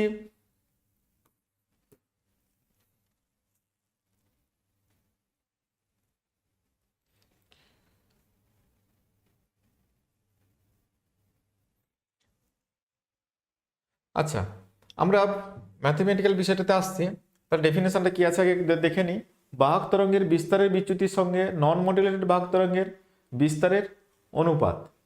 তাহলে বিস্তারের বিচ্যুতির সঙ্গে নন মডুলেটেড বাহক তরঙ্গের বিস্তারের অনুপাতকে মডুলেশন সূচক বলা হয়। তাহলে আমরা এই ম্যাথমেটিক্যাল ফর্মটা একটু মনে রাখি, তারপরে আমরা দেখছি এগুলোকে কোথায় কিভাবে কাজে লাগানো হয়।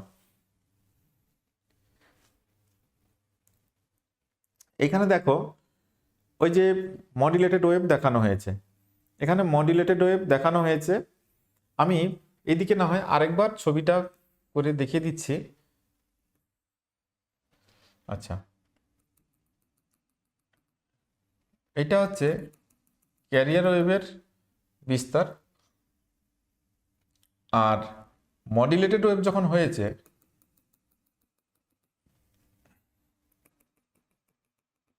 এটা ক্যারিয়ার ওয়েভের বিস্তার এসি, আর এটা হচ্ছে মাইনাস এসি।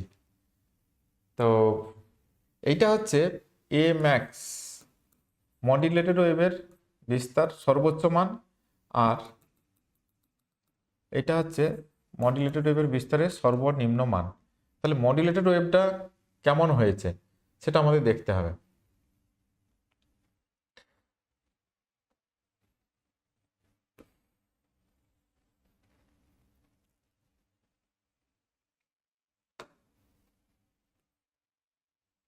এইভাবে মডুলেটেড ওয়েভটা তৈরি হয়েছে।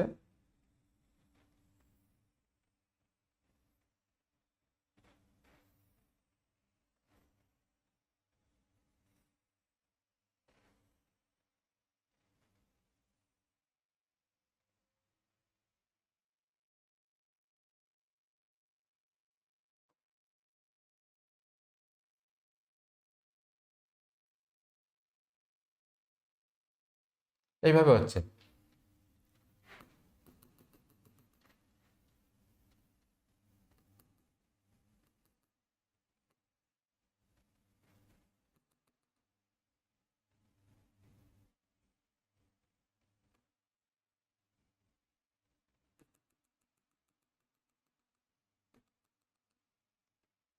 তাহলে এখানে দেখো, এটা যে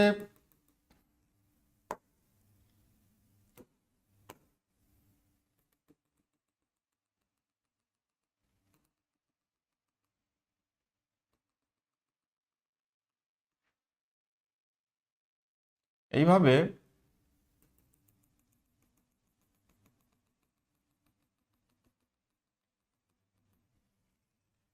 তাহলে এখানে দেখো, এই যে মডুলেটেড ওয়েভ, যেটা আমি এই পিঙ্ক কালার দিয়ে দেখিয়েছি, মডুলেটেড ওয়েভটা দেখো বিস্তারটা এইভাবে বাড়ছে, ধীরে ধীরে ধীরে ধীরে কমছে, এইভাবে চেঞ্জ হচ্ছে। কিন্তু ক্যারিয়ার ওয়েভ যেটা ছিল তার বিস্তারটা এটা ছিল, এটা কনস্ট্যান্ট। এই যে এসি, এসি এতে বিস্তার ছিল ক্যারিয়ার ওয়েভে, এটা সর্বোচ্চ বিস্তার ছিল, ক্যারিয়ার ওয়েভের এটা সর্বনিম্ন। কিন্তু এখানে যে মডুলেটেড ওয়েভটা হয়েছে তার সর্বোচ্চ বিস্তার হয়েছে এ ম্যাক্স, মানে ওই ক্যারিয়ার ওয়েভের বিস্তারটার থেকে কিছুটা বেশি, আবার মিনিমাম যেটা হয়েছে তার থেকে কিছুটা কম। তাহলে এই যে সেপারেশন, এইখান থেকে এই যে সেপারেশন, এইটাকে আমরা ডেল্টা এ দিয়ে লিখছি। সিমিলারলি এখান থেকে এই যে সেপারেশন, এটাকেও ডেল্টা এ দিয়ে প্রকাশ করা হচ্ছে, ডেল্টা এ। তাহলে এই যে এসি, এসির যে মান থেকে কতটা বেড়েছে, A max minus AC, A max minus AC সমান ডেল্টা এ, আর এসি মাইনাস এ মিন সেটাও ডেল্টা এ। তাহলে S A max minus A min, এটা ম্যাক্সিমাম ভ্যালু আর এটা হচ্ছে মিনিমাম ভ্যালু। তাহলে উপরেরটা এটা ম্যাক্সিমাম ভ্যালু, এটা মিনিমাম ভ্যালু, তাদের মধ্যে সেপারেশনকে কত ধরা হয়েছে, এটাকে ধরছি two delta A, two delta A, A max minus A min equal to two delta A ধরা হয়েছে। A max minus A min equal to two delta এ, এই বিষয়টা এখানে কাজে লাগাচ্ছি। দেখ, A max minus A min equal to two delta A divided by A max plus A min. A max আর এ মিনের value কত ছিল, এ ম্যাক্স সমান এইটা আর এ মিন সমান এইটা। তাহলে ওটা বসিয়ে দিই, এ ম্যাক্স সমান কত ছিল, AC into one plus M A, আর এটা ছিল AC into one minus M A. তাহলে করলে কি হবে, two into delta A by two AC, এটা তাহলে টু টু কেটে যাচ্ছে, তাহলে delta A by AC, delta E by AC. দেখো এই কথাটাই এখানে ডেফিনেশনে দেওয়া রয়েছে, এটা এটা এখানে ডেফিনেশনে আছে। মডুলেটেড তরঙ্গের বিস্তারের বিচ্যুতি, এইটা দেখতে পাচ্ছি মডুলেটেড তরঙ্গের বিস্তারের বিচ্যুতি, এই যে ডেল্টা এ, এই যে ডেল্টা এ দিয়ে লেখা আছে মডুলেটেড তরঙ্গের বিস্তারের বিচ্যুতি।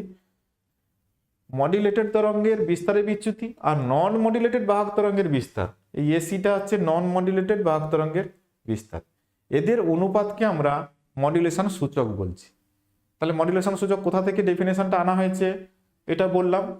তাহলে মডুলেশন সূচক হচ্ছে মডুলেটেড তরঙ্গের বিস্তারের বিচ্যুতি আর নন মডুলেটেড বাহক তরঙ্গের বিস্তার, এদের অনুপাতকে আমরা বলছি মডুলেশন সূচক। তাহলে মডুলেশন সূচককে এভাবে লিখতে পারি অথবা এটাকে এইভাবে লিখতে পারি, ডেল্টা এ বাই এসি। তবে এই ফর্মটা দিয়ে আমাদের যে নিউমেরিক্যাল প্রবলেম দেওয়া থাকে সেগুলো এই ফর্ম দিয়েই হয়ে যাবে, এটা খুব একটা লাগে না। তাই মডুলেশন সূচক এর ভ্যালুটা এটা ন্যাচারালি 1-এর থেকে কম থাকে, 0 থেকে বেশি, 1-এর থেকে কম, এবং সেটা যদি যত 1-এর কাছাকাছি হবে তত মডুলেশনটা ভালো হয়েছে বুঝতে হবে। তাহলে এখানে মডুলেশন সূচকের তাৎপর্য এম এর মান যত বেশি হয়, যত বেশি মানে 1-এর থেকে বেশি না, 0 থেকে 1-এর মধ্যে থাকবে এবং 1-এর যত কাছাকাছি হবে, যত বেশি হয় সংকেত তরঙ্গের দ্বারা বাহক তরঙ্গের মডুলেশন তত গভীর হয়, অর্থাৎ বার্তা সংকেতটা তত রিসিভারের কাছে স্পষ্ট হয়। ওই যে রিসিভিং অ্যান্টেনাতে তত বার্তা সংকেতটা স্পষ্টভাবে গৃহীত হয়। আর এম এর মান যদি কখনো 1-এর থেকে বেশি হয়ে যায় তখন কি হয়, গ্রাহকে বিকৃতি এসে যায়, তখন গৃহীত সিগন্যাল ভালো হয় না। তাহলে 1-এর থেকে বেশি হওয়াটা বাঞ্ছনীয় নয়, 1-এর মধ্যে থাকবে কিন্তু 1-এর কাছাকাছি থাকলেই তবেই মডুলেশনটা ভালো হয় এবং তথ্যটা ভালোভাবে সম্প্রচারিত হয় এবং গৃহীত অ্যান্টেনার কাছে তথ্যটা ভালোভাবে বা স্পষ্টভাবে গৃহীত হয়। আরেকটা বিষয় থেকে প্রবলেম থাকতে পারে, সেটা হচ্ছে পটি বিস্তার, মডুলেটেড তরঙ্গের পটি বিস্তার বা ব্যান্ড উইথ, যেটাকে বলছি ব্যান্ড উইথ পটি বিস্তার, মডুলেটেড তরঙ্গের পটি বিস্তার বা ব্যান্ড উইথ। তাহলে এখানে দুটো পটি দেখলাম, এটা হচ্ছে একটা হচ্ছে আপার সাইড ব্যান্ড, একটা লোয়ার সাইড ব্যান্ড বলেছি। আচ্ছা, ওটা মুছে দিয়েছে। তো এখানে upper side band, lower side band. তাহলে আপার সাইড ব্যান্ডের ফ্রিকোয়েন্সি কত ছিল? Omega C plus omega D, এটা ছিল। আর লোয়ার সাইড ব্যান্ডের ফ্রিকোয়েন্সি কত ছিল? Omega C minus omega d. এই যে ফ্রিকোয়েন্সির ডিফারেন্স, এটাকে আমরা ব্যান্ড উইথ বলে থাকি। আপার সাইড ব্যান্ডের ফ্রিকোয়েন্সি আর লোয়ার সাইড ব্যান্ডের ফ্রিকোয়েন্সির যে ডিফারেন্স, সেটাকে আমরা ব্যান্ড উইথ বা পটিভেদ বলে থাকি। এটা করলে কত হবে? ওমেগা সিটা কেটে যাবে, সমান 2 ওমেগা ডি হবে, 2 ওমেগা ডি।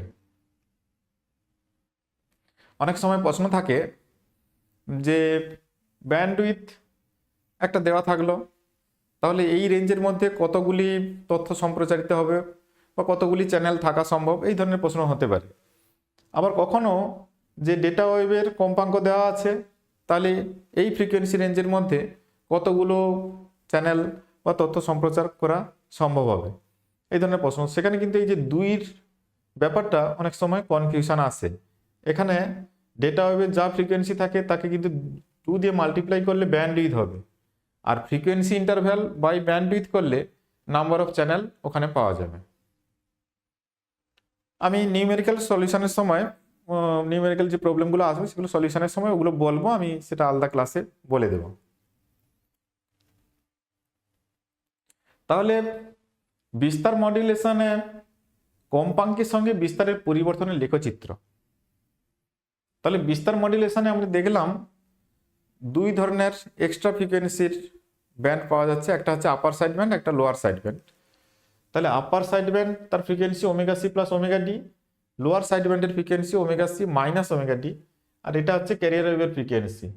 তাহলে একদিকে ফ্রিকোয়েন্সি, একদিকে যদি বিস্তার প্লট করি, তাহলে দেখছি যে অরিজিনাল ক্যারিয়ার ওয়েভের যে বিস্তার এসি, কিন্তু এই যে সাইড ব্যান্ডগুলোর বিস্তার m a into A C by 2, আমি গাণিতিক গণনা করে দেখিয়েছি, m a into A C by 2 তাদের বিস্তার ছিল।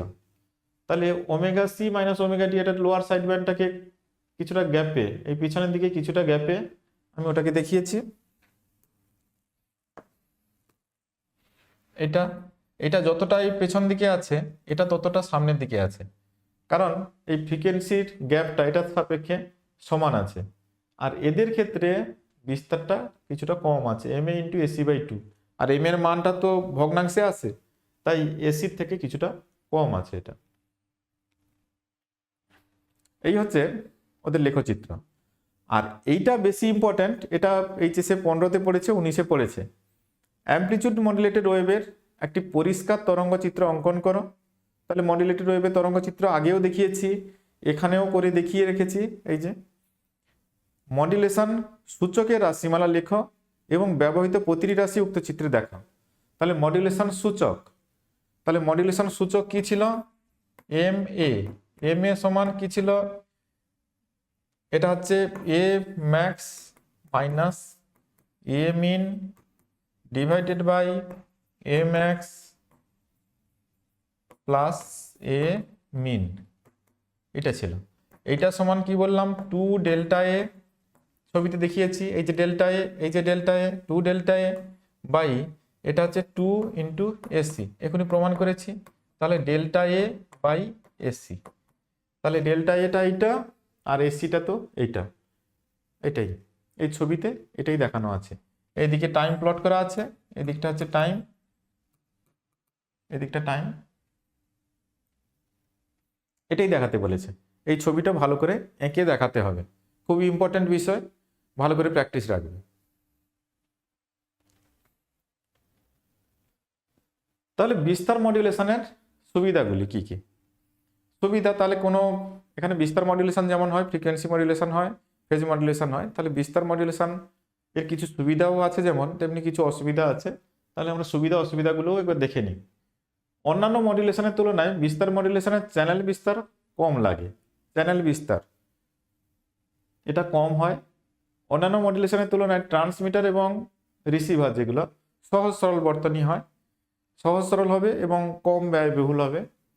তৃতীয়ত, অন্যান্য মডুলেশনের তুলনায় বিস্তার মডুলেশনের ক্ষেত্রে গ্রাহক ক্ষেত্রফল কম হবে, মানে কম এলাকার মধ্যে তথ্যটা সম্প্রচারিত হয়। অ্যামপ্লিচিউড মডুলেশনে বেশি দূরবর্তী স্থানে তথ্য সম্প্রচারিত হয় না, মানে এলাকাটা বেশি হয় না, খুব কম এলাকার মধ্যে তথ্যটা সম্প্রচারিত হয়। তাহলে অসুবিধা কি? বিস্তার মডুলেশন ক্ষেত্র গ্রাহক ক্ষেত্রফল, আচ্ছা সরি, এখানে অন্যান্য মডুলেশন তুলনায় বিস্তার মডুলেশনের ক্ষেত্রে গ্রাহক ক্ষেত্রফলটা বেশি, বেশি বলছে, সরি আমি ভুল বললাম, ওটা বেশি হয়েছে, বেশি হচ্ছে, গ্রাহক ক্ষেত্রফল বেশি হচ্ছে, বেশি মানে বেশি এলাকার মধ্যে তথ্যটা সম্প্রচার হবে। বিস্তার মডুলেশনে অসুবিধা, অসুবিধা কি? বিস্তার মডুলেশনের দক্ষতা কম হয়। এখানে বিস্তার মডুলেশন যেটা হয় বললাম, অ্যামপ্লিচিউড মডুলেটেড ওয়েভ, আগেকার দিনের যে রেডিও সিস্টেমটা ছিল সেটা বেশি চলতো, সেখানে দেখবে যে মডুলেশনের দক্ষতা কম হওয়ার কারণে এখানে যে তথ্যটা রিসিভ করা হয় সেই তথ্যটা অতটা স্পষ্ট আসে না, কিছুটা নয়েজ ওর মধ্যে থেকে যায়। বিস্তার মডুলেশনে গ্রাহক যন্ত্রে নয়েজ তৈরি হয়, এটা সেকেন্ড পয়েন্টে আবার বলা হয়েছে, যেখানে নয়েজ থাকে, কার্যকরী ক্ষমতা কম হয়, সংকেত বার্তাকে বেশি দূরে সম্প্রচার করা যায় না। এখানে বিস্তার, এখানে এই তথ্যটা বেশি দূর পর্যন্ত সম্প্রচার করা যাচ্ছে না, এখানে ক্ষমতাটা কিছুটা কম হয়ে যাচ্ছে। তাহলে কিছু সুবিধা কিছু অসুবিধা এই মডুলেশনের থেকে গেছে। তাহলে আমরা এখন আরেকটা মডুলেশন সম্পর্কে জানবো, যেটা হচ্ছে ফ্রিকোয়েন্সি মডুলেশন। ফ্রিকোয়েন্সি মডুলেশন,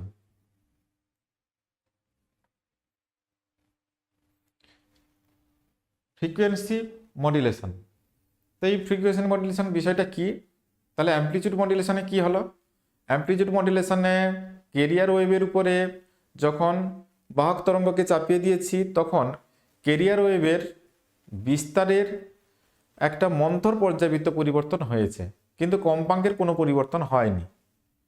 এখানে ঠিক উল্টাটা, উল্টা বলতে কি, যখন ওই রকম বাহক তরঙ্গের উপরে তথ্য সংকেতকে আরোপ করব, তখন বাহক তরঙ্গের যদি বিস্তারের পরিবর্তন না ঘটে, শুধু কম্পাঙ্কের মন্থর পর্যাবৃত্ত পরিবর্তন হয়, তখন সেই ধরনের মডুলেশনকে আমরা ফ্রিকোয়েন্সি মডুলেশন বলি। তাহলে ফ্রিকোয়েন্সির এখানে চেঞ্জ আসছে, ক্যারিয়ার ওয়েভের ফ্রিকোয়েন্সির মন্থর পর্যায়বৃত্ত পরিবর্তন। আর অ্যামপ্লিটিউড মডুলেশনে ওই ক্যারিয়ার ওয়েভের বিস্তারের মন্থর পর্যায়বৃত্ত পরিবর্তন হয়েছিল। তো যার পরিবর্তন হচ্ছে তার নাম অনুযায়ী মডুলেশনের সেরকম নাম। অ্যামপ্লিটিউডের পরিবর্তনের কারণে অ্যামপ্লিটিউড মডুলেশন, ফ্রিকোয়েন্সির পরিবর্তন হলে ফ্রিকোয়েন্সি মডুলেশন। কার ফ্রিকোয়েন্সির পরিবর্তন হচ্ছে? ক্যারিয়ার ওয়েভের ফ্রিকোয়েন্সির পরিবর্তন হচ্ছে। তাহলে এখানে ডেফিনেশন সেভাবে লেখা আছে, দেখো, দূরসঞ্চারের ক্ষেত্রে বেশি কম্পাঙ্কের বাহক তরঙ্গের উপর তথ্য সংকেত আরোপ করা হলে যদি বাহক তরঙ্গের বিস্তার অপরিবর্তিত থাকে, শুধুমাত্র কম্পাঙ্কের মন্থর পর্যায়বৃত্ত পরিবর্তন হয়, তবে সেই প্রক্রিয়াটিকে কম্পাঙ্ক বিরূপণ বলা হয়। তাহলে এখানে তরঙ্গরূপ, এটা হচ্ছে ফ্রিকোয়েন্সি মডুলেটেড ওয়েভের ক্ষেত্রে যেটা দেখব। প্রথমে ক্যারিয়ার ওয়েভের ফ্রিকোয়েন্সি দেখো খুব হাই আছে, এটা হচ্ছে বাহক তরঙ্গ বা তথ্য তরঙ্গের এটা তরঙ্গরূপ, তথ্য তরঙ্গের তরঙ্গরূপ এটা দেখানো হয়েছে। এর তরঙ্গ দৈর্ঘ্য বেশি মানে কম্পাঙ্ক খুব কম আছে। আর এইটা হচ্ছে বিরূপিত তরঙ্গের তরঙ্গরূপ, ফ্রিকোয়েন্সি মডুলেটেড ওয়েভ, যেটা ফ্রিকোয়েন্সি মডুলেটেড ওয়েভ তার তরঙ্গরূপ। এখানে দেখো কম্পাঙ্কটা কখনো কম আছে, কখনো এখানে কম্পাঙ্ক বেশি দেখতে পাচ্ছি, কম দেখতে পাচ্ছি। প্রথমে কম ছিল, তারপর বেড়েছে, আবার কমেছে, আবার বেড়েছে, এরকম একটা পরিবর্তন হচ্ছে। তাহলে এটা হচ্ছে ক্যারিয়ার ওয়েভের ফ্রিকোয়েন্সিটা তরঙ্গরূপ আকারে দেখানো আছে, ফ্রিকোয়েন্সিটা কম আছে। এটা হচ্ছে তথ্য তরঙ্গ, তার ফ্রিকোয়েন্সি এটা তো হাই, এটা লো, এটা কিন্তু চেঞ্জ হয়েছে। আবারও বলছি, ক্যারিয়ার ওয়েভের ফ্রিকোয়েন্সি হাই বা বাহক তরঙ্গের কম্পাঙ্ক উচ্চ, তাহলে তরঙ্গ দৈর্ঘ্যগুলো কম, ওই যে ওয়েভগুলো ঘন ঘন আছে দেখতে পাচ্ছি।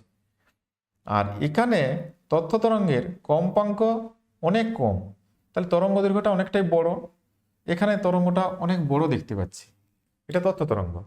আর এটা যখন এর উপরে আরোপিত করব, তখন এখানে দেখো রেজাল্টেন্ট ওয়েভ যেটা, বা এখানে বিরূপিত তরঙ্গ বলছি, তার কম্পাঙ্ক বাড়ছে কমছে, চেঞ্জ হচ্ছে প্রতিনিয়ত।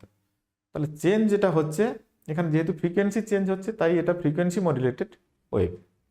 এই তরঙ্গ রূপগুলো আঁকতে বলতে পারি পরীক্ষাতে। এক্ষেত্রে মডুলেশন সূচক জাস্ট রাশিমালাগুলো মনে রাখবে, এখানে এত ম্যাথমেটিক্যাল ফর্মুলা কাজে লাগে না। এখানে ফ্রিকোয়েন্সি মডুলেশনের জন্য এমএফ লেখা আছে K into AD by omega D, এটা ডেটা ওয়েভের বিস্তার, ডেটা ওয়েভের এটা ফ্রিকোয়েন্সি। এক্ষেত্রে ব্যান্ডউইথ যেটা হয় সেখানে ছিল একরকম, এখানে আছে 2n ওমেগা। এখানে এফএম এর ক্ষেত্রে n সংখ্যক পার্শ্বপটি থাকে, সেখানে যেমন দুটো পার্শ্বপটি ছিল, আপার side band lower side band, এখানে অনেক পরিমাণ পার্শ্বপটি থাকে। তাহলে এফএম এর সুবিধা, এম এর তুলনায় এফএম এর গ্রহণ ক্ষেত্র অনেক ছোট, এটা গ্রহণ ক্ষেত্রটা বলছে অনেক ছোট হয়। এফএম এর ট্রান্সমিটার ও রিসিভার খুব জটিল, মানে এক্ষেত্রে এম এর ক্ষেত্রে যেমন সিম্পল সার্কিট, সিম্পল বর্তনী, এক্ষেত্রে কিন্তু অতটা সিম্পল বর্তনী নয়। এফএম এর যে ট্রান্সমিটার বা রিসিভার যেগুলো থাকে, সেগুলো অপেক্ষাকৃত একটু কমপ্লিকেটেড হয়। আর এফএম এর ক্ষেত্রে প্রয়োজনীয় চ্যানেলটির এম এর তুলনায় প্রায় 10 গুণ চওড়া হয়। এখানে চ্যানেল উইথটা তো এটা খুব বড় বলছে, এগুলো অসুবিধা। তাহলে আবারও প্রশ্ন হতে পারে, এএম রেডিও অপেক্ষা এফএম রেডিওতে শব্দের গুণমান ভালো হয় কেন? তাহলে এএম আর এফএম এখানে দুটো বিষয় আছে, এএম রেডিও আর এফএম রেডিও। এফএম রেডিওর যে সাউন্ড কোয়ালিটি, এটা কিন্তু অনেকটাই বেটার এএম এর তুলনায়। কেন? এটা এফএম এর ক্ষেত্রে যে বাহক তরঙ্গ ব্যবহার করা হয় তার কম্পাঙ্ক অনেক বেশি। তো কিরকম বেশি থাকে? হাই ফ্রিকোয়েন্সি বা very high frequency.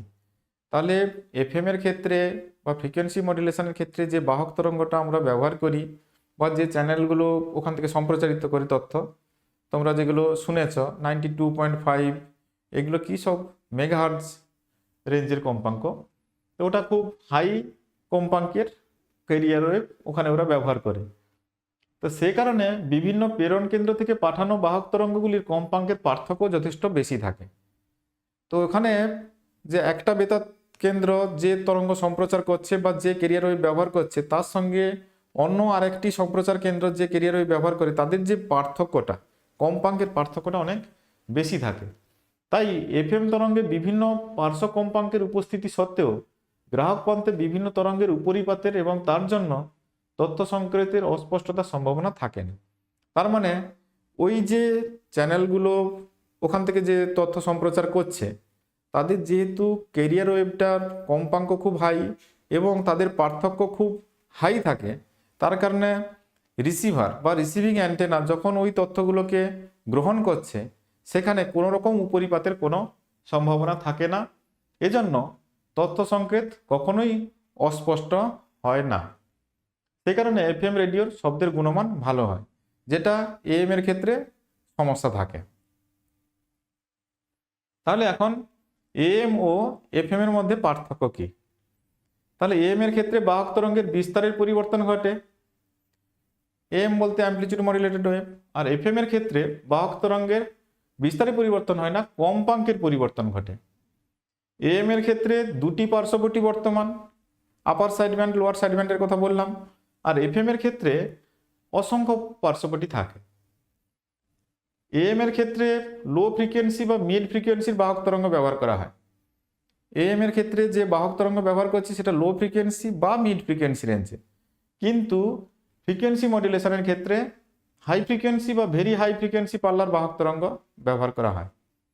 R am রেডিওতে শব্দের গুণমান অতটা ভালো নয়, বিভিন্ন রকম নয়েজ থাকে, আর এফএম রেডিওতে শব্দের গুণমান অনেকটাই ভালো হয়।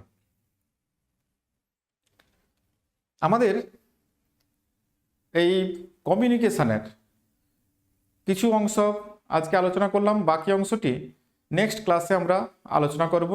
এখনও যারা চ্যানেলটিকে সাবস্ক্রাইব করোনি অবশ্যই চ্যানেলটিকে সাবস্ক্রাইব করবে। থ্যাংক ইউ, গুড বাই, দেখা হবে নেক্সট ক্লাসে।